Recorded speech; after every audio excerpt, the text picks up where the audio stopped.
जगतर नाथ जगन्नाथ रत्न भंडार रहस्य देखिबा।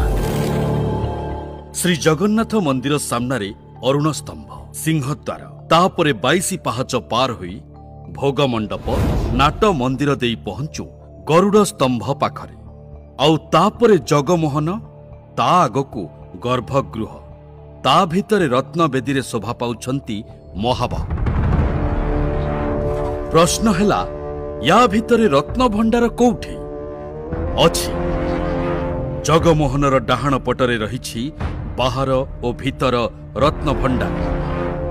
हेले रत्न भंडार खोले केमिति केबे खोला जाए?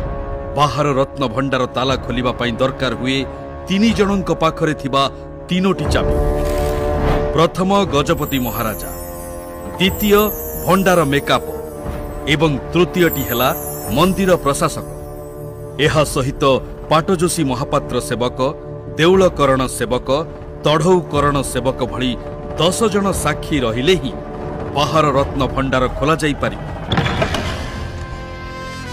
भीतर रत्न भंडार ताला खोलिबा पई दरकार आउ 2टी अलगा चाबी, जहा रहिछि गजपति महाराजा एवं मंदिर प्रशासकंक पाखरे।